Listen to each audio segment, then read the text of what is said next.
옆 사람이 이렇게 축복합시다. 하나님께 소망을 둡시다. 교회가 소망입니다. 하나님이 사용하실 것입니다. 할렐루야. 오늘 저는 내종 수룹바베라라는 제목으로 저와 여러분이 이제 학개서를 마지막으로 살펴보도록 하겠습니다. 제가 대학을 다닐 때 구약 선지자 요나처럼 마음먹을 때가 종종 있었습니다. 요나 선지자는 하나님 앞에 이렇게 말하곤 했지요. 하나님, 내 집도 우리 민족도 풍성함을 제대로 누리고 있지 못한데 무슨 적국 아수르 땅에 가서 그들을 복음으로 섬기라고 하십니까? 요나는 그런 마음으로 사역지 니느웨가 아니라 휴양지 다시스로 가는 배를 잡아 타고 말았습니다. 저도 대학 캠퍼스를 다닐 때 요나와 같은 마음이었습니다. 하나님께서 캠퍼스 영혼들에게 복음을 전하라고 매번 말씀을 통해 말씀하셨지만 기쁨으로 섬기지 못했습니다. 하나님, 나도 내 앞길 위해서 공부할 시간이 이렇게 부족한데 왜 나만 꼭 이렇게 복음을 위해서 십자가 지고 헌신해야 합니까? 그도 그럴 것이 제 대학 생활은 매우 힘든 시간들이었습니다.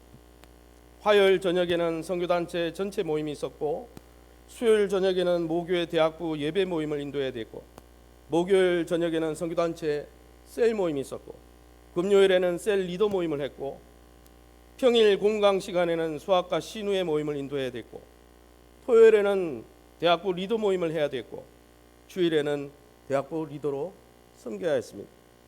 제게는 대학 캠퍼스 4년을 기억해 보면 별로 여유와 낭만 이런 생각 드는 적이 별로 없었습니다.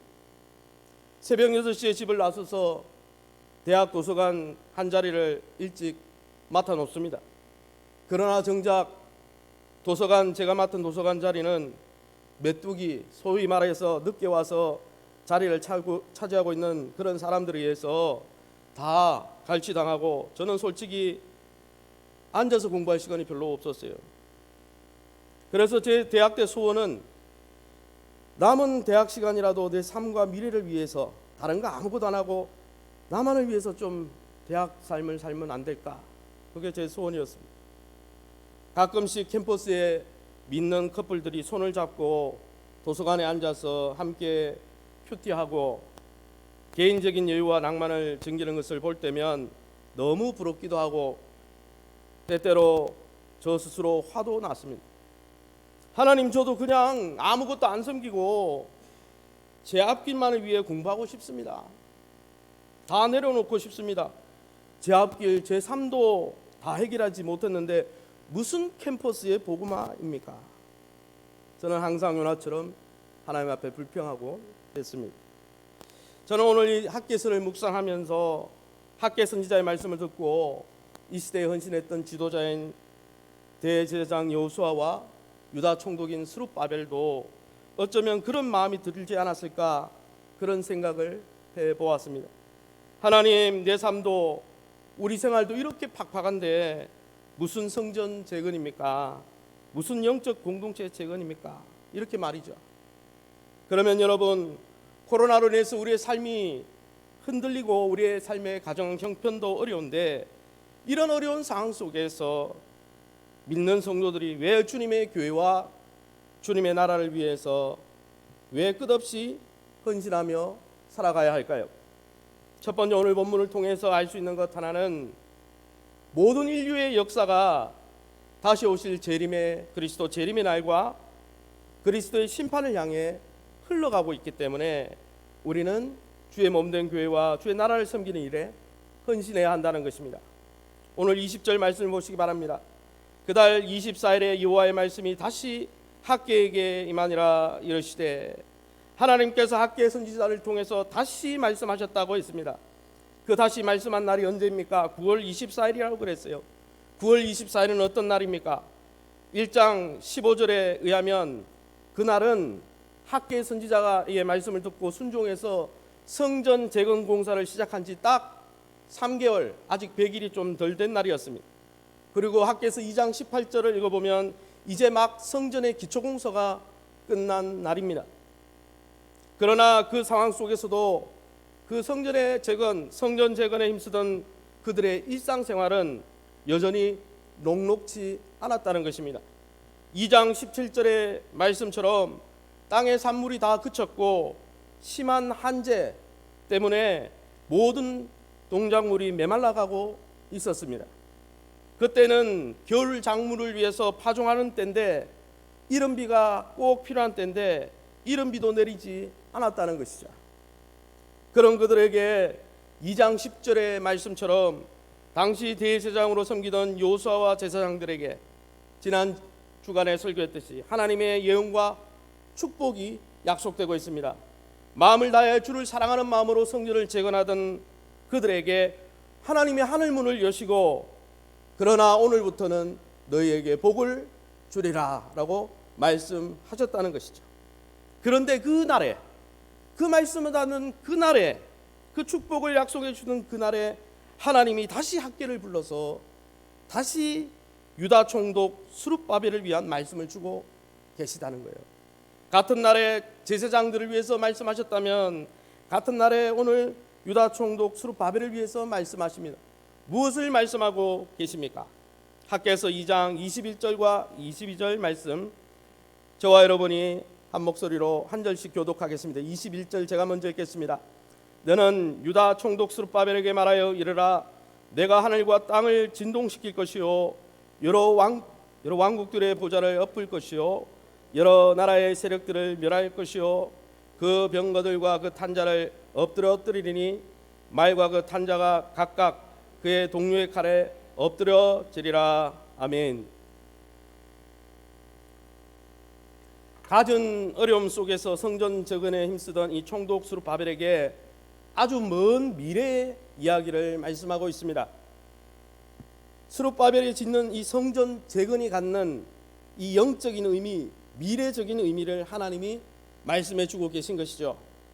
이제 기초공사가 막 끝난 가시나무로 지은 이 성전을 바라보시면서 그 성전에 임할 예수 그리스도 재림의 날을 미리 말씀하고 계십니다.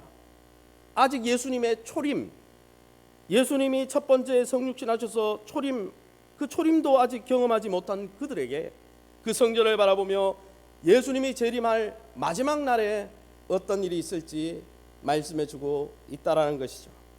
그러면 여러분, 만국의 보배 되신 예수 그리스도께서 그의 성전된 교회에 임하시는 마지막 날에 어떤 일들이 일어난다고 말씀합니까? 먼저 2장 6절 7절에 이미 기록되었듯이 참 성전의 주인 되신 예수님이 오시면 그 그리스도의 영광으로 인해 온 천지 만물이 진동할 것이라고 말씀합니다. 21절을 보세요. 너는 유다 총독 스룹바벨에게 말하여 이르라. 내가 하늘과 땅을 진동시킬 것이요. 이것은 6절 7절에 이미 나온 말씀이죠. 6절 말씀에 뭐라고 되어 있습니까? 이렇게 되어 있습니다. 6절 말씀에 만국의 여호와가 이같이 말하노라. 조금 있으면 내가 하늘과 땅과 바다와 육지를 진동시킬 것이요. 7절 말씀에 또한 모든 나라를 진동시킬 것이며 모든 나라의 보배가 만국의 보배가 이르니 내가 이 성전의 영광이 충만하게 하리라. 여러분, 참 성전의 주인 되신 예수 그리스도가 재림하실 때 그 영광으로 인해 온 천지 만물이 뒤흔들릴 것이라는 거죠. 그래서 베드로 사도는 이렇게 우리에게 말씀했습니다. 그러나 주의 날이 도둑같이 오리니 그날에는 하늘이 큰 소리로 떠나가고 물질이 뜨거운 불에 풀어지고 땅과 그 중에 있는 모든 일이 드러나리로다. 그런 일이 일어난다는 거예요. 둘째로 어떤 일이 일어납니까? 예수 그리스도께서 이 땅에 재림하실 때 세상의 모든 나라와 권세가 다 무너질 거라고 말씀하고 있습니다. 22절을 보세요. 여러 왕국들의 보좌를 엎을 것이요 여러 나라의 세력들을 멸할 것이요 그 병거들과 그 탄자를 엎드러뜨리리니 라고 말씀하고 있습니다. 22절에 나오는 것처럼 주님께서 재림하실 때 모든 세상 나라의 권세를 엎고 멸하고 엎드러뜨릴 것이라고 말씀하고 있습니다. 여기에 엎어버리고 멸하고 엎드러뜨린다, 이 어휘는 구약에서 아주 중요한 용어입니다. 이 용어가 가장 먼저 사용된 곳은 하나님께서 소돔과 고모라 성을 멸하실 때 처음 사용된 단어입니다. 창세기 19장에 여호와께서 유황과 불을 소돔과 고모라에 비같이 내리사 그 땅 모든 백성과 땅에 난 것을 다 엎어 멸하셨더라. 이 단어는 주로 구약 성경에서 하나님을 대적하고 하나님을 반역하는 나라와 정권을 하나님이 무너뜨린다 할 때 이집트의 여러분 바로 왕의 전차 부대가 여러분 어떻게 됐습니까? 홍수에서 다 엎어지고 무너졌어요. 마지막 날이 되면 온 우주와 열방의 주인 되신 예수 그리스도께서 그의 왕권에 대적하는 세상의 모든 정치 세력들을 다 심판하시고 뒤엎어 버리신다는 것이죠. 세 번째는 주의 날에 어떤 일이 있습니까? 성경 본문에 보니까 22절 하반절에 이렇게 말하고 있습니다. 말과 그 탄자가 각각 그의 동료의 칼에 엎드러지리라. 말과 그 탄자가 각각 그의 동료의 칼에 엎드러진다 했어요. 각각 그 동무의 칼에 엎드러진다, 이 표현도 구약 예언서에 주로 많이 사용되는 관용 어구입니다. 이 표현은 이방의 원수들을 멸하실 때 하나님이 주로 사용하신 표현입니다.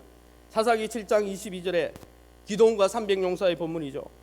300명이 나팔을 불 때 여호와께서 그 온 진영에서 친구끼리 칼로 치게 하심으로, 싸움도 안 했는데 적군 병사들이 자기들끼리 칼로 쳤어요. 사무엘상 14장 20절에 블레셋과의 전투입니다. 사울과 그와 함께 한 모든 백성이 모여 전장에 가서 본즉 전쟁도 안 했어요. 블레셋 사람들이 각각 칼로 자기의 동무들을 침으로 크게 혼란하였더라. 이 단어는 마지막 예수님의 이 땅에 재림하실 때 온 우주와 온 세계가 뒤흔들릴 것이고 그날에 막강한 군사력을 가졌던 나라들이 스스로 자멸할 것이라고 말씀해 주는 것이죠. 현존하고 있는 모든 나라의 정부와 그 체계가 다 무너져 내릴 것이라고 말씀하고 있는 것입니다. 인간의 모든 역사와 세워진 모든 것들이 그리스도의 발 앞에 다 무너져 내릴 것입니다. 모든 인류의 역사가 그리스도 재림을 나를 향해 그러기에 여러분 지금 달려가고 있는 것이죠. 에스겔이 이것을 환상 중에 이렇게 예언했습니다. 에스겔 38장 19절에 내가 질투와 맹렬한 노여움으로 말하였거니와 그날은 마지막 날을 이야기합니다. 예수님 재림의 날을 이야기합니다. 그날에 큰 지진이 이스라엘 땅에 일어나서 지면에 있는 모든 사람이 내 앞에 떨 것이며 주 여호와의 말씀이니라. 내가 내 모든 산 중에서 그를 칠 칼을 부르르니 각 사람이, 여기도 보세요, 칼로 그 형제를 칠 것이며 내가 또한 전염병과 피로 그를 심판하며 불과 유황으로 그와 그 모든 무리와 그와 함께 있는 많은 백성에 비를 내리듯 하리라. 소돔과 고모라 성을 또 연상시키는 것이죠. 그러나 사랑하는 성도 여러분, 온 인류 역사가 마지막 날을 향해서 달려가고 있지만 이 마지막 날 있을 이런 급격한 세계적인 변화에도 하나님의 자녀들은 두려워할 필요가 없다는 것입니다. 하나님께서 2장 13절에 스룹바벨을 굳게 붙들어 주셨듯이 그날에 하나님께서 자기 백성을 안전하게 보호하시고 붙들어 주실 것이기 때문이에요. 2장 23절 우리 같이 한 목소리로 읽어봅니다. 시작. 만군의 여호와가 말하노라. 살디엘의 아들 내 종 스룹바벨아, 여호와가 말하노라. 그날에 내가 너를 세우고 너를 인장으로 삼으리니 이는 내가 너를 택하였음이니라. 만군의 여호와의 말이니라 하시니라. 아멘. 그리스도 재림의 날에 온 세상이 대격변 속에 혼동되어도 하나님의 백성은 하나님이 붙들어 주실 것입니다. 할렐루야. 사랑하는 성도 여러분, 이렇게 급격하게 변하는 세상 가운데 지금 무엇을 붙들고 무엇을 위해 헌신하며 살고 있습니까? 미래가 불확실한 이 세상 가운데 살면서 어느 편에 서 있는 것이 가장 안전하고 확실한 삶이겠습니까? 우리 눈앞에 보이는 모든 것들이 그리스도 재림의 날에 다 뒤흔들릴 것입니다. 오직 하나님의 나라와 그 나라 백성만이 홀로 우뚝 서게 될 것입니다. 아직도 우리가 밟고 있는 이 세상이 영원하리라 생각하십니까? 언제까지 이 세상의 뿌리를 굳게 내리고 이 세상의 성공만을 위해 앞만 보고 달려갈 것입니까? 인생의 무게 중심을, 인생의 방향을 바꾸시길 바랍니다. 무너져 내릴 이 땅에 소망과 인생의 목적을 두지 말고 곧 이 말 보이지 않는 하나님의 나라에 소망을 두시길 바랍니다. 그 나라 백성들을 만군의 여호와께서 보호하시고 반드시 건져 주실 것입니다. 흔들리지 않는 영원한 하나님의 나라로 저와 여러분을 인도해 주실 것입니다. 아무쪼록 저와 여러분은 보이는 것에만 집착한 채 영원한 것을 놓치고 사는 이 세상 가운데서 돌아서서 온전히 우리의 가치와 소망을 다가올 그리스도의 재림의 날과 그 영원한 나라에 두면서 사시는 지혜로운 나그네 인생 되시기를 예수님의 이름으로 축원합니다. 그러면 여러분, 코로나 때문에 우리의 삶도 흔들리고 우리의 가정도 어려운데 이런 상황 속에서도 왜 주의 교회와 주의 나라를 위해서 계속 헌신하며 살아야 될까요? 첫 번째는 역사가 그렇게 흘러가고 있기 때문이라고 제가 말했죠. 두 번째는 한번 따라합시다. 하나님께서 다시 오실 그리스도와 그 영광을 우리를 통해 드러내길 원하시기 때문입니다. 할렐루야. 23절 다시 한번 읽어봅니다. 시작. 만군의 여호와가 말하노라. 스알디엘 아들 내 종 스룹바벨아, 여호와가 말하노라. 그날에 내가 너를 세우고 인장으로 삼으리니 이는 내가 너를 택하였음이니라. 만군의 여호와의 말이니라 하시니라. 아멘. 여러분, 21절에 유다 총독 스룹바벨을 23절에 하나님이 어떻게 부르고 계십니까? 사실 역사적 인물인 스룹바벨은 유다 총독이었습니다. 그런데 그를 뭐라고 부르고 있습니까? 23절을 보세요. 만군의 여호와가 말하노라. 유다 총독 스룹바벨아 하지 않았어요. 스알디엘의 아들 스룹바벨아 했어요. 먼저 스알디엘의 아들이라고 불렀다는 것이죠. 이것은 유다 총독 스룹바벨이 다윗의 후손임을 밝히는 말입니다. 역사적 인물인 스룹바벨을 통해 다윗에게 주신 약속을 성취해 가시겠다고 말씀하시는 것이죠. 너는 비록 유다 총독이지만 너는 다윗의 후손이지 않느냐? 내가 다윗에게 주신 약속을, 다윗에게 준 약속을 너를 통해 성취하리라 말씀하시는 것이죠. 사무엘하 7장에 보면 다윗에게 이렇게 말씀하셨습니다. 내가 내 몸에서 날 내 씨를 내 뒤에 세워 그의 나라를 견고하게 하리라. 그는 내 이름을 위하여 집을 건축할 것이요 나는 그의 나라 왕위를 영원히 견고하게 하리라. 나는 그에게 아버지가 되고 그는 내게 아들이 되리니 사울에게서 내 은총을 빼앗은 것처럼 그에게서는 빼앗지는 아니하리라. 내 집과 내 나라가 내 앞에서 영원히 보존되고 내 왕위가 영원히 견고하리라. 성전을 매개처로 다윗과 그 후손들에게 언약을 맺어 주셨는데 뭐라고 했습니까? 다윗과 그 후손들을 그들의 아버지가 되시고 그들은 하나님의 자녀가 되게 해주겠다고 약속하셨습니다. 그리고 다윗의 후손으로 날짜 곧 메시아 예수 그리스도, 그 메시아의 왕국이 영원히 무너지지 않도록 세워주리라 하셨습니다. 사실 다윗의 왕국은 무너졌죠. 육신적인 혈통적인 다윗의 후손은 없습니다. 지금 다 무너지고. 그러면 이 다윗에게 주셨던 내 나라가 영원히 보존되고 내 왕위가 영원히 견고하리라, 이 말씀은 바로 다윗의 후손으로 오시는 예수 그리스도를 채워질, 예수 그리스도를 통해서 세워질 하나님의 나라, 그 메시아의 왕국이 영원히 견고하게 해주겠다라는 말씀인 것이죠. 즉 예수님의 초림과 예수님의 재림을 통해 이 모든 말씀이 이루어지게 하시겠다라는 말씀입니다. 그런데 중요한 것은 뭡니까? 다윗에게 주신 이 예수 그리스도에 대한 이 언약의 말씀을 누구를 통해서요? 스알디엘의 아들인 스룹바벨을 통해서 이루어 가시겠다라고 말씀하고 계신 것입니다. 스룹바벨이 지금 무너져가는 성전을 재건하고 또 그 성전을 위해서 헌신하는 그 헌신의 섬김을 통해 그리스도의 나라와 영광을 드러내는데 스알디엘의 작은 헌신을 사용하시겠다라고 말씀하는 것입니다. 저와 여러분이 그렇게 하나님 앞에 쓰임받길 원합니다. 둘째는 여러분, 스룹바벨을 뭐라고 불렀습니까? 성경에 보세요. 만군의 여호와가 말하노라. 스알디엘의 아들 내 종 스룹바벨아라고 말씀했습니다. 그를 유다 총독이라 부르지 않고 내 종이라고 불렀습니다. 스룹바벨은 역사적으로 보면 페르시아 왕의 신하요 종이었습니다. 유다를 다스리는 총독일 뿐이었어요. 그런데 하나님은 그를 유다 총독아, 페르시아의 종아 이렇게 부르지 않았어요. 너는 내 종이라, 내 신하다라고 말씀하고 있다는 것입니다. 특히 여기에서 사용된 내 종이라는 표현은 이스라엘의 미래를 예언하는 예언서에서 매우 중요한 표현입니다. 이 종이라는 표현은 하나님의 뜻과 계획을 이루기 위해서 특별히 하나님이 불러서 세운 자, 예를 들면 구약의 선지자들이나 구약의 왕들이나 또 메시아 예수 그리스도를 가리킬 때 주로 사용한 표현입니다.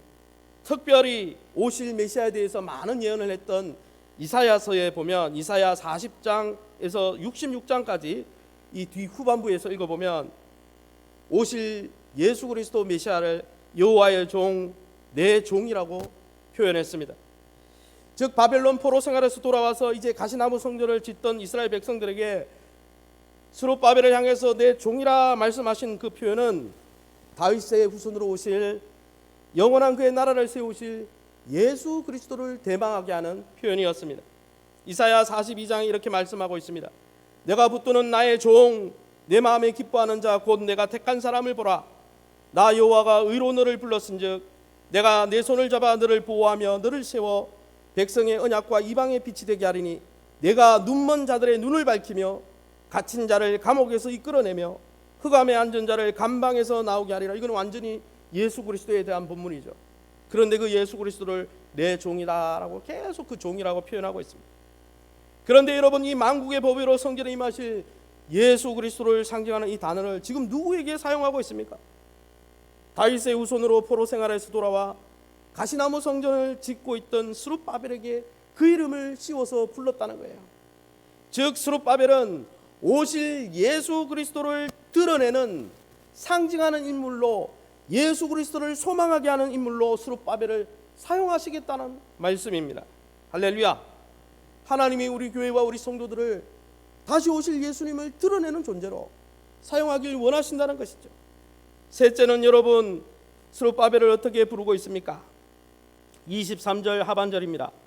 여호와가 말하노라 그날에 내가 너를, 그날은 그리스도의 재림의 날이죠.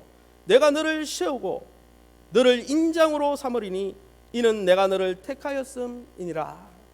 세 번째 보니까 그 마지막 그리스도의 날에 스룹바벨을 세우고 인장으로 삼겠다 그랬어요.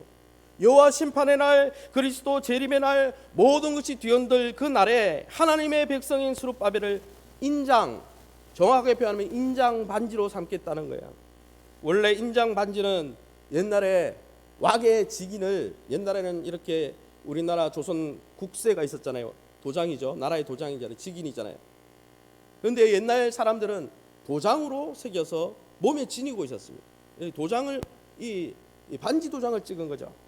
그래서 인장 반지는 왁의 직인으로 사용되는 도장을 말하는 거예요. 한 나라의 국세와 같은 것입니다. 즉 스룹바벨을 하나님의 뜻을 이루고 성취하는 하나님의 직인처럼 붙들고 사용하겠다는 거예요. 할렐루야. 여러분, 이 말씀을 들은 스룹바벨은 아마 매우 흥분되었을 거예요. 목사님, 그게 뭐 흥분될 일입니까? 왜냐하면 스룹바벨의 할아버지인 요야긴 왕에게 내린 저주를 완전히 뒤집는 축복의 어구가 바로 인장반지로 삼겠다는 말이기 때문이에요. 예레미야 22장 24절에서 25절에 여러분, 스룹바벨의 할아버지인 요야긴에게 이런 말씀을 했습니다.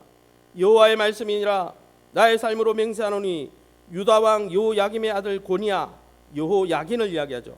고니야가 나의 오른손에 인장 반지라 할지라도 내가 그를 빼어 바벨론 왕 느부갓네살의 손과 갈대아인의 손에 던져버릴 것이라. 할아버지의 때 여러분, 그 할아버지 그 운명을 할아버지가 하나님 손에 인장반지와 같을지라도 빼가지고 이방인의 손에 던져버리겠다, 그렇게 말씀했는데 오늘 이 본문에 그 저주의 말씀을 완전히 뒤바꿔가지고 그 손주가 되는 스룹바벨에게 뭐라고 말씀하고 있습니까? 너를 내 나라의 국세로 삼겠다, 내 뜻을 이루는 요긴한 도구로 삼겠다, 만군의 여호와의 인장반지로 세우겠다, 내가 너를 신임하고 놀라운 내 사랑을 입은 존귀한 자로 세워주겠다. 어떻게 저주가 이렇게 축복으로 변했습니까? 하나님이 왜 이런 특급 대우와 영광을 약속하고 계십니까? 그것은 스룹바벨 개인을 위한 영광이 아니었어요. 왜냐하면 스룹바벨이 성전을 재건하면서 이제 성전 가운데 오실 영광으로 오실 메시아를 이스라엘 백성들이 기다리고 사모하게 하는 역할을 지금 하고 있었기 때문에 네가 그리스도, 내가 보낼 내 아들을 상징하게 하고 사모하게 하는 그 역할을 네가 충실하게 하고 있구나. 내가 너의 가문에 내린 저주를 다 거두고 내가 너를 존귀한 자로 사용하리라. 이렇게 말씀하고 있다는 거예요. 사랑하는 성도 여러분, 오늘도 하나님은 그의 몸된 주의 교회와 성도들인 우리들을 다시 오실 예수 그리스도를 이 세상 가운데 드러내고 대표하는 존재로 삼고 계십니다. 그 역할에 걸맞게 사역할 수 있도록 하나님 나라의 인장반지로 세워주시고 흔들리지 않도록 붙들어 주신다는 것이죠. 왜요? 우리 개개인의 축복을 받아서 누리게 하기 위함이 아니라 여러분, 우리가 다시 오실 예수 그리스도와 그 영광을 이 땅에 드러내길 원하시기 때문이에요. 사랑하는 성도 여러분, 하나님께서 구원받은 우리를 왜 시험 많고 유혹 많고 고난 많은 이 세상에 이렇게 남겨두실까요? 저는 그런 생각을 해본 적이 있어요. 하나님이 구원받자마자 저 영광스러운 천국으로 다 바로 데려가시면 되지, 이렇게 고난 많은 세상에 왜 남겨두실까 우리를? 구원받자마자 저 영광스러운 천국으로 데려가면 고통도 없고 아픔도 없을 거 아닙니까? 이별도 없을 거 아닙니까? 왜 이 땅에 남겨두실까요? 바로 온 우주와 이 세상의 모든 권세들이 그 영광 가운데 뒤흔들릴 다시 오실 예수 그리스도와 그 예수 그리스도의 영광을 우리를 통해 이 땅에 드러내길 원하시기 때문이에요. 그것 때문에 남겨두시는 거예요. 우리를 이 시대의 스룹바벨과 대제사장 요수아로 세우셔서 그리스도를 소망하고 그 나라를 사모하게 하는데 우리를 도구로 삼아 사용하시길 원하기 때문에 주님이 이 교회를 붙들고 계시다는 것입니다.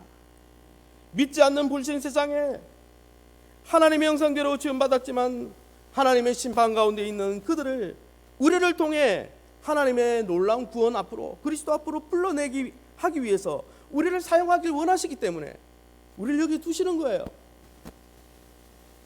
사랑하는 성도 여러분, 성도의 교회와 영광은 바로 우리가 품고 증거해야 될 예수 그리스도를 드러내는 데 있습니다.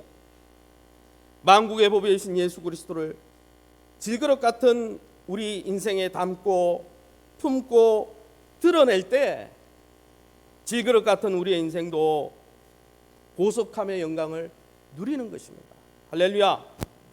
아무쪼록 이 어두운 시대에 다시 재림하실 그리스도와 그 영광을 우리를 통해 드러내고 싶어 하시는, 그래서 우리를 인장 반지로 삼으시고 우리가 흔들리지 않도록 붙들어 주시고 우리를 축복하사 그 영광을 드러내게 하실 하나님 앞에서 이 시대의 스룹바벨처럼 쓰임받고 헌신하시는 저와 여러분 다 될 수 있기를 예수님 이름으로 축원합니다.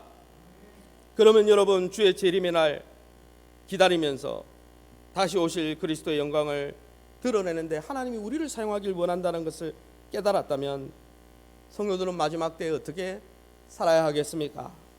세 번째는 그리스도의 재림을 기다리며 성탄절을 기다리는 성도들은 그리스도의 영광을 품은 주의 교회를 영적으로 재건하는 일에 이 시대의 스룹바벨처럼 기쁨으로 헌신하면서 쓰임받아야 한다는 것입니다. 여러분, 20절 21절 제가 읽어보겠습니다. 20절 21절 우리 같이 한 목소리를 읽어보겠습니다. 시작. 그달 24일에 여호와의 말씀이 다시 학개에게 임하니라. 이르시되 너는 유다 총독 스룹바벨에게 말하여 이르라. 아멘. 왜 하나님께서 학개에서 마지막을 할 말도 많으실 텐데 왜 스룹바벨 개인에게 들려주는 메시지로 마치고 있을까요? 그것은 이 스룹바벨이 예수님의 초림, 아직 예수님 한 번도 안 오셨잖아요. 이제 400년 뒤에 올 텐데 예수님의 초림을 기다리면서 바벨론에 돌아온 이스라엘 백성과 함께 메시아가 임할 그 성전을 짓고 있었기 때문에 그에게 메시지를 주시는 거예요. 그가 짓고 있던 성전은 초라하고 볼품없고 가시나무 성전이었지만 그 가시나무 성전을 재건함으로 그 성전에 임하실 메시아를 맞이할 준비를 그가 하고 있었기 때문에 그를 위로하고 격려하고 그를 고무시켜서 그를 끝까지 매진하도록 하게 하기 위해서 학개 선지자를 통해 그를 향한 메시지를 주신다는 것이죠. 비록 솔로몬처럼 화려하지도 않고 완전하지도 않았지만 그 초라한 스룹바벨 성전은 하나님의 구원 역사에 있어서 없어서는 안 될 아주 요긴한 성전이라는 것이죠. 그가 세운 성전과 회복된 예배를 통해 많은 이스라엘 백성들이 오실 메시아의 초림을 대망하고 기다리게 하는데 스룹바벨이 쓰임받고 있었다는 것입니다. 여러분, 오늘날도 마찬가지 아닙니까? 우리는 예수님의 초림을 기다리는 구약 성도들과 달리 이제 예수님의 재림을 기다리며 성탄을 기다리고 있습니다. 그날을 기다리며 성결의 참 주인으로 오셔서 우리를 구원하실 예수 그리스도를 성탄절 기다리듯 기다리지 않습니까? 그러면 기다리는 우리가 무엇을 해야 될까요? 비록 우리 횃불 예배당이 초라하고 보잘것없어 보여도, 때로는 우리 횃불교회가 연약하고 부족해도 이 예배당을 새롭게 재건하고 횃불교회와 성도들을 새롭게 영적으로 재건하는 일, 거기에 헌신하면서 주님을 기다려야 한다는 거예요. 왜냐하면 횃불교회 영적 재건을 통해, 주님의 교회의 영적 재건을 통해 세상 가운데 그리스도의 재림을 알리고 그리스도의 영광을 드러내길 하나님이 고대하고 계시기 때문이에요. 그것 때문에 우리를 여기에 남겨두고 계시기 때문입니다. 그리스도의 영광을 품은 주님의 재건을 재건하는데, 주님의 교회를 재건하는데 하나님이 우리를 사용하시려고 내 종 스룹바벨아 부르고 계시기 때문이에요. 이제 말씀을 정리하겠습니다. 사랑하는 성도 여러분, 저는 우리 교회 성도들이 주님의 교회, 횃불교회를 섬기고 세워가는 일에 열심을 품었으면 좋겠습니다. 여러분들에게 횃불교회가 일주일에 한 번, 잠시 한 번 방문했다가 사라져버리는 버스 터미널 같은 곳이 되지 않길 원합니다. 버스 터미널은 버스가 왔을 때, 주일이 됐을 때 바글바글하고 평소에는 횡하잖아요. 저는 횃불교회가 여러분의 삶의 허브 같은 교회가 되길 원합니다. 허브가 뭡니까? 원래 뜻은 바퀴의 중심이라 뜻이에요. 컴퓨터나 네트워크에서 허브라는 뜻은 여러 컴퓨터 단말기를 하나로 뭉치는 장비를 허브라고 그러고, 교통이나 물류 분야에서 여러분 허브라는 말은 여러 지역으로 퍼져나가는 사통팔달한 중심센터를 허브라고 합니다. 사랑하는 성도 여러분, 여러분의 삶이 주님의 교회를 중심으로 세워지길 원합니다. 왜냐? 하나님께서 이 교회를 통해 그리스도의 영광과 그 나라를 세워가길 원하시고 여러분을 사용하길 원하시기 때문이에요. 사랑하는 성도 여러분, 여러분의 삶과 우리가 밟고 있는 이 대한민국 정부와 온 세상의 미래가 곧 닥칠 그리스도의 재림과 심판을 향해 달려가고 있음을 정말 믿으십니까? 그 마지막 날에 만국의 법이 되신 예수 그리스도와 그 영광을 주의 몸된 이 횃불교회를 통해 하나님이 드러내길 원하신다는 것을 정말 믿으십니까? 그렇다면 우리 삶이 조금 흔들리고 주변 상황이 어려워도 주의 신부된 몸된 교회를 세워가는 일에 열심을 품으시기 바랍니다. 세상의 그 무엇보다 교회를 통해 여러분 드려지고 세워지는 예배를 회복하는데 열심을 품으시기 바랍니다. 세상의 그 무엇보다 하나님이 귀한 말씀을 사모하고 흠모하는데 열심을 품으시기 바랍니다. 다시 오실 주님을 경외하는데 열심을 품으시기 바랍니다. 더불어 제가 바라고 싶은 것은 점점 약해져가는 이 횃불교회 모습을 보면서 여러분의 손과 발을 움츠리지 말고 교회를 다시 세우고 재건하는데 헌신해 주시길 바랍니다. 다음 세대를 세우는 교사로 헌신해 주시기 바랍니다. 연약한 성도를 돌보는 구역장으로 헌신해 주시기 바랍니다. 각종 은사와 직분을 따라, 직임을 따라, 여러분의 믿음을 따라 이 교회의 든든한 버팀목이 되어 주시기 바랍니다. 목사님, 나는 나이가 들었으니 왕년에 많이 섬겼으니, 그런 말씀하면서 뒤로 물러나지 말고, 사도 바울이 그렇게 고백했습니까? 그렇지 않아요. 사도 바울처럼 주님 만날 날이 가까울수록 주님의 몸된 교회와 다가올 주의 나라를 섬기는데 더 열정을 내시기 바랍니다. 빌립보서 3장에 이렇게 말씀했습니다. 사도 바울이 내가 이미 얻었다 함도 아니요 온전히 이루었다 함도 아니라 오직 내가 그리스도 예수께 잡힌 바 된 그것을 잡으려고 달려가노라. 형제들아, 나는 아직 내가 잡은 줄로 여기지 아니하고 오직 한 일, 과거의 일, 내가 과거 주를 위해서 한 일, 오직 한 일, 즉 뒤에 있는 것, 지난날에 섬겼던 것은 다 잊어버리고 앞에 있는 것을 잡으려고 표대를 향하여 그리스도 예수 안에서 하나님이 위에서 부르신 부름의 상을 위하여 달려가노라. 사도 바울이 죽기 전까지 과거에 했던 일은 다 잊어버리고 부르신 주님을 향해 달려간다, 그렇게 고백했어요. 여러분, 주를 위해 제2성전을 짓던 이스라엘 백성도 여전히 삶은 힘들었습니다. 제2성전을 짓도록 부름받은 여호수아와 스룹바벨도 삶이 형통했던 건 아닙니다. 단지 학계 선지자를 통해 하나님이 약속하신 메시아의 약속과 축복을 듣고 그 일에 헌신했습니다. 이제 몇 주가 지나면 성탄절입니다. 예수님의 재림을 기다리는 이 말세를 살아가면서 모든 것이 불확실하고 어렵지만은 이 시대의 스룹바벨과 여호수아처럼 받은 은사와 직임과 믿음을 따라 주의 몸된 교회를 세워갈 수 있기를 예수 이름으로 축원합니다. 그런 여러분의 작은 섬김과 헌신을 통해 주의 교회가 세워질 때 그 세워진 주의 교회를 통해 그리스도의 나라와 영광을 온전히 드러내시는 하나님의 인장반지로 쓰임 받으시기를 예수 이름으로 축원합니다. 이 시간에 우리 합심해서 말씀 붙들고 기도합니다. 기도할 때 세 가지 놓고 기도합시다.